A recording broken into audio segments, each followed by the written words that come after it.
Hi Mayday 33. My name is Rhiannon Simpson. I'm a PhD student at the University of Western Ontario, and I'd like to talk about the ways in which we disseminate research in the academic field and in the field of music education specifically. Namely, I want to explore the ways in which the field of music education could utilize the tools of engagement associated with social media to increase the number and demographic of people engaging with scholarly research.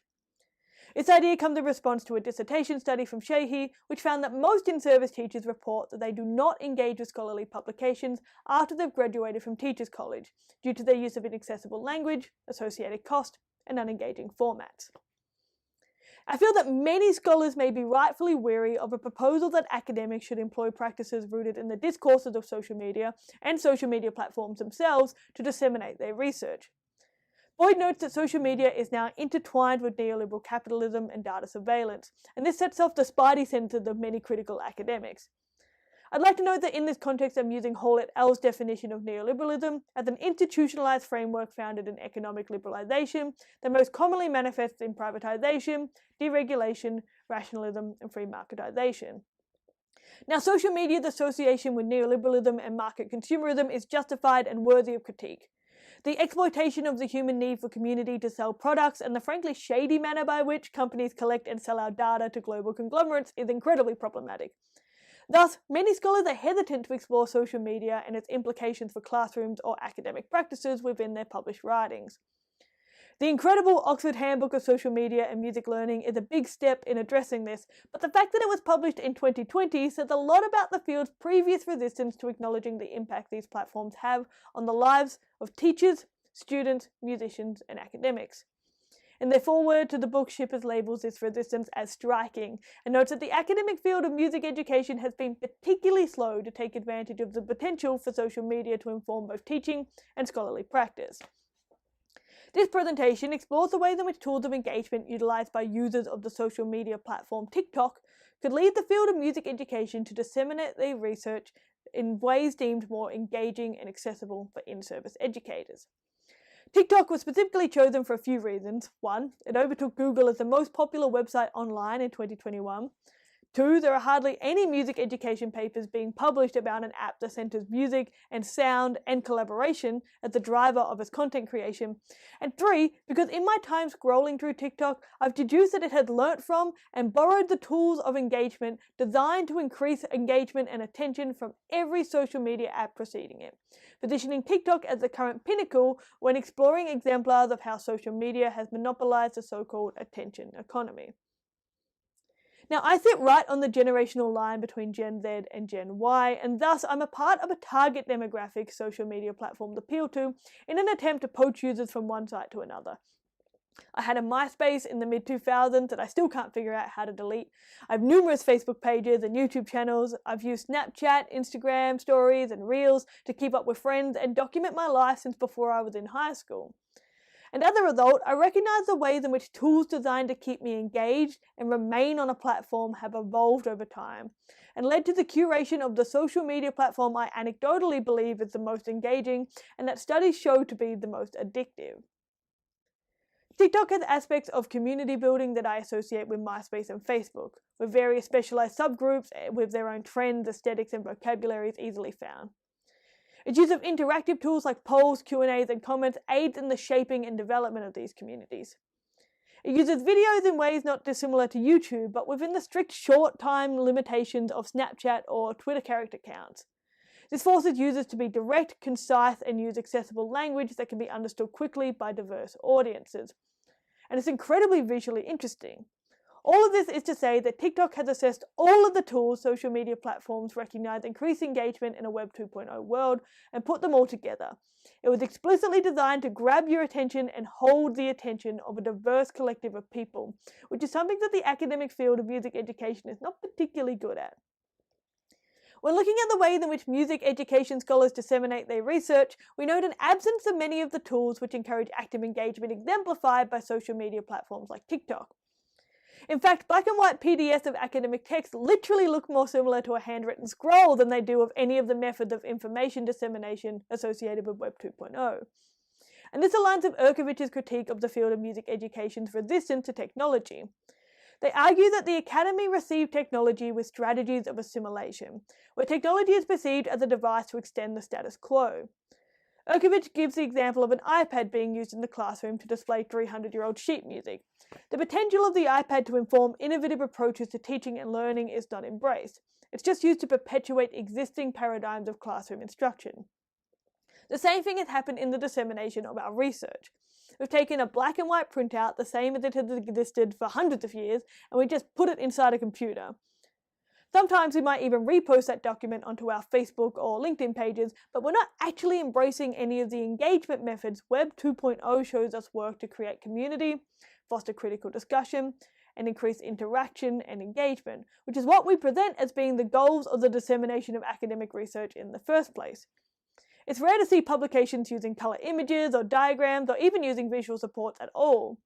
We still don't see audio clips embedded into PDF publications in a field centred around sound, or QR codes sending people to external sites or resources. Thus, when printed, academic papers look very similar to the ways that they would have just after the invention of the typewriter, and we know that people's expectations for content creation have evolved so much since then. Relatedly, Crawford and Sheehy note that it takes non-academics a long time to read these scholarly publications, time that teachers are increasingly less likely to have with increasing workloads. Madison argues that the use of complex academic language contributes to this, stating that the researcher's analysis promotes theoretical jargon that renders the narrative analysis itself ineffectual at best and silly at worst. The researcher becomes so enamored with theoretical speak that the narrative is lost to the acrobatics of abstraction and theoretical wordplay. Unlike the discourses of social media, where concise and accessible language is considered key to appeal to wider and more diverse audiences, Lawrence Lightfoot describes the language of academic texts as exclusive and esoteric. Sheehy notes that this phenomenon sees many teachers avoid reading, writing, and engaging with scholarly research, as the barriers for entry lead them to conclude that this field is exclusive and elitist. Thus, it becomes possible and even likely that academic research is only read and disseminated amongst other academics, and that the thoughts, feelings, ideas, and opinions of in-service educators only rarely inform this field. Though we at times open up the boundaries of the academic field and allow teachers who meet criteria set by academics to present at some conferences or publish papers, and we as academics sometimes enter the in-service teaching communities to gather data and insight, Laprise notes that the distinction between academic communities and teaching communities is becoming more pronounced. And in doing so, these fields become less likely to collaborate and dialogue with each other, to the detriment of both. Muller and Young note that the fact that discourses which aim to quantify one's contribution to the field is reliant on the extent to which other academics cite a work, rather than the extent to which this research is deemed applicable to or of use of those working within classrooms, reinforces this distinction. Academics are not incentivized to seek the thoughts, ideas, or opinions of in-service teachers in response to their publications, contributing to more and more teachers arguing that research in scholarly journals is not relevant to their teaching. Relatedly, Sheehy notes that teachers are increasingly less likely to subscribe to academic journals, and it's notable that scholarly papers are often published on websites that do not allow for the types of commenting, interacting, and reacting associated with increased engagement on social media, and spaces where teachers can give their opinions to authors. Rather, we engage in those types of critical discussions either within academic classrooms, at academic conferences, or by publishing response papers months after the original is read. It's notable that all of these mediums are much more easily accessed by academics than in-service teachers. Thus, it's not surprising to note that teachers are increasingly looking for more open, more engaging mediums through which they can gain new teaching ideas, engage in critical discussions, and find a sense of community. And when considering that social media channels most highly value engaging, accessible, concise content that increases the likelihood of active community building, it's not surprising to see teachers turning to this medium. In some research I undertook with my friends Dr. Ruth Wright and soon-to-be Dr. Carl Zevitz, which will be published as a book chapter later this year, we found that teachers were at times embarrassed or afraid to admit that they seek resources, discussion, and community on social media rather than within academic fields. This is a direct transcript from an interview with participant 1 after being asked where she goes to find new resources and lesson ideas relevant to her practice. She says, "This is going to, I guess, sound weird or bad. I follow a lot of teachers on Instagram. I feel like some older teachers are like super judgy about that, but I use Instagram a lot for ideas. Like I follow a lot of teachers on Instagram. Blogs, like if I find an Instagram of a teacher I like, I'll see if they have a blog, and then Teachers Pay Teachers. I go on Teachers Pay Teachers all the time. Another participant in that research notes that they follow the Association of Popular Music Education online and engage with their Facebook posts to build a sense of community with other educators employing methods associated with popular musicianship. And this is not common within other teachers in his district. Jeanette et al. Notes that the curation of online communities where teachers could share ideas and resources was vital in the successful provision of professional development through Musical Futures Australia, particularly for those in regional and rural places who did not have other music educators within their geographic area. They note that such sites provide a collaborative problem-solving aspect not often found in traditional professional learning or traditional dissemination methods. A quick search of the hashtag #MusicTeacher on TikTok or Instagram reveals countless in-service educators with tens of thousands of followers, sharing lesson plans, providing advice, and encouraging other teachers to engage in critical discussions using comments, reactions, and direct messages. These influencers use the tools of engagement associated with social media and social media platforms themselves to disseminate their ideas and reach more in-service teachers than many academics would dream of with just one post. Now, there are many pros to this. Social media can be accessed almost anywhere at any time for free. Teachers don't have to travel to attend conferences or pay frankly absurd fees for journal subscriptions. The discourse of the social media sees this content often taking the form of short videos which teachers can watch if they're strapped for time, and tend to use the kind of direct and concise language which Madison and Sheehy note is rare within scholarly publications. These online spaces can serve as deterritorialized online communities, where teachers across the world can ask each other questions, share resources, and seek the experiences of a teaching community which is not limited by geography. Also, it encourages teachers to continue critically reflecting on their practices and seeking exposure to new ideas and approaches across their careers, not just during designated professional development days. However, there are also some drawbacks to teachers retreating from the academic community to seek such resources on social media. Namely, the discourses of social media mean that anyone can post and develop an audience without going through a rigorous process of peer review and critical reflexivity. This opens up the opportunity for uninterrogated problematic ideas to be widely circulated to inform the practices of in-service teachers. As Muller and Young note, the power of the internet and social media have considerably amplified the possibilities and reach of non-rational persuasion. This is not only represented by conspiracy theorists or those who wish to expose alternate truths, but those who are genuinely trying to aid the field of music education without making the kinds of critical considerations required to be published in journals in an academic field. It's also notable that the algorithms of social media often create a feedback loop in which content a user likes or agrees with is more readily shown in their feed.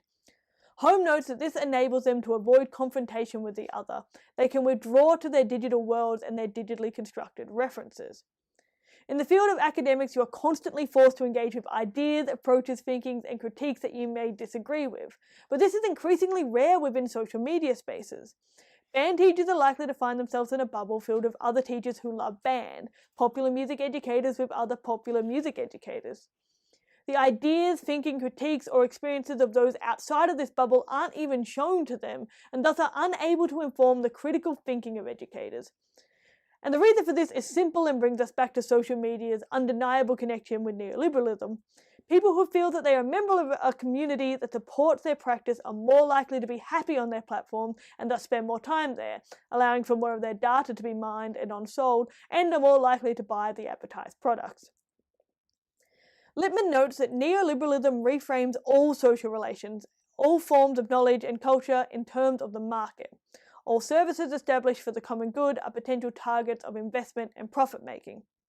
Waldron, Horsley, and Veblen remind us that we cannot ignore the reality that social media, much like music, is largely made publicly available through corporatization. We can't just turn a blind eye to the influence these neoliberal and consumerist discourses have on the processes, content, and engagement tools associated with social media. The two just can't be separated. And no amount of critique from the academic community is likely to cause any kind of change. Social media platforms make more money if anyone is able to post, if that content is created quickly without criticality, and if algorithms keep users happy. So we are forced to ask ourselves, should we remain absent from this medium of information dissemination at a protest of the discourses these platforms implicitly espouse? Is there any way we can, in good conscience, utilise these platforms whilst fundamentally disagreeing with the impact these neoliberal discourses have on the political and social arena in which we work and live? This is a question I seriously toyed with for quite some time, and surprisingly, this thinking took a sudden left turn and I ended up on Sesame Street.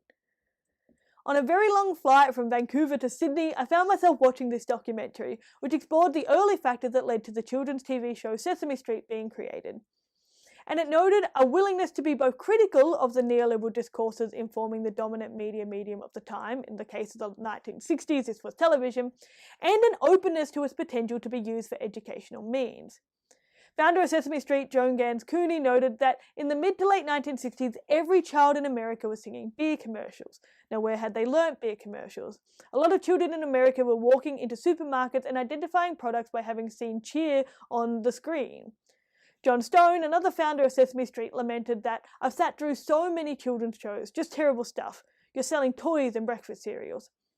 It was clear that television was used as the medium to sell products and that its influence on the ways children interacted with the world was profound and looked upon with distaste by the founders of the show.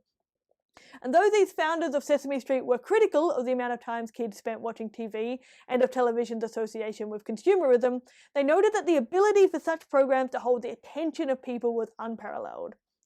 These children were learning information through this medium, it just happened to be that only the information provided to them was created by marketing companies. Thus, instead of arguing that television's association with neoliberal and consumerist discourses should discount its use as an educational tool, they used marketing discourses to sell education to children. A spokesperson on Sesame Street in the 1960s notes, "We're planning to treat them essentially the same way a commercial enterprise would create a campaign. We're trying to sell the alphabet to preschool children."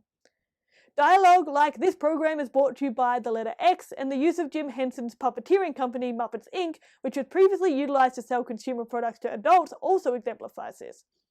Sesame Street was not afraid to embrace the languages and techniques associated with marketization and neoliberalism to reach its goal of connecting to children, as they knew these languages and techniques worked to hold the attention and influence the behaviors of viewers. Thus, they came up with a notion that John Stone describes as brilliantly simple. Children were watching a tremendous amount of television. If they're going to watch that much television, why not 1, find out what it is they would like to watch, 2, find out what would be good for them to watch, and then you put the two together. When we take this notion and place it in the context of this presentation, we know that teachers are increasingly turning to social media to find new resources, discussion points, and communities which may inform their practice. Whether we agree with this or not is irrelevant, it's already happening. We can either keep these spaces and communities distinct, or enter these spaces where teachers are already located and attempt to reopen dialogue with those we have either consciously or unconsciously excluded from the field. We already know what it is that social media users like to watch. It's content that follows these basic principles of engagement, exemplified by the popularity of TikTok and other social media platforms. We already know the information we want teachers to have as academics, namely the results of peer-reviewed academic studies which can prompt critical reflection and inform practice. Now we have to think about the ways to put the two together. I figured the best way to explore this would be to give it a go, so I've started a project called Inertia Education. We use tools social media platforms note increase attention and engagement on their sites to disseminate scholarly research to networks of in-service teachers, and we follow the noted principles of engagement when creating content. Inertia uses short-form videos which use animation and visual aids to support comprehension. The use of lay language in these videos is paramount, as is the ability to be concise. We embrace tools of active engagement like reactions, comments, and direct messaging to encourage the development of a dialectic community, where the voices of academics, teachers, musicians, students, and policymakers can potentially come together in the same online spaces. All of these videos have strict time limits, as is exemplified by the first video series we have coming out in September called My Dissertation in Under 12 Minutes, where PhD graduates summarize their dissertation research via a medium aimed at teachers rather than dissertation committees. The first 2 videos with Dr. Kelly Bieliker, who is a professor of music education at Boston University, and Dr. Elizabeth Kinghorn, who is doing their postdoctoral work at the Music, Cognition, and the Brain Institute at Western, are currently in production. We also have another series coming out early next year called My Paper in Under 10 Minutes, which is a similar concept but summarising peer-reviewed journal publication. We already have quite a few journals on board who have agreed to give blanket permission to all authors to create video summaries published on Inertia's site, and we're really grateful for that. Shippers notes that social media gives us cause to rethink how the very nature of creating, developing, disseminating, and accessing information has changed, moving away from the model of a centralized fount of knowledge and towards one of multiple networked sources. We hope that in creating Inertia, we can curate a more dialectic community, which allows the thoughts, ideas, and experiences of different agents within the field of music education to come together and inform future scholarly practice. In analysing the tools utilised by social media influencers and being inspired by the willingness to embrace mediums critiqued for their association with consumerism as exemplified by Sesame Street, we hope that the upcoming projects are able to do just that.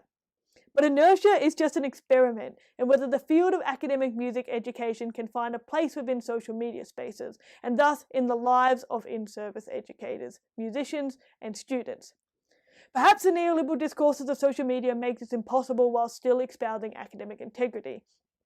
However, what we've found in the very short time we've spent creating this medium is that teachers are calling for a centralized space where they can consistently go to find a broader, more critical discussion of music education scholarship. Inertia's social media pages and website aim to provide this space. If you'd like to know more about Inertia or you'd like to create a summary of your dissertation or published paper, please email us at inertiaeducation@gmail.com. We are always seeking new contributors and folks with ideas of how this initiative should move forward in the future. Thank you so much for having me virtually, Mayday. I really, really appreciate it. I'm looking forward to your questions and comments. Thank you.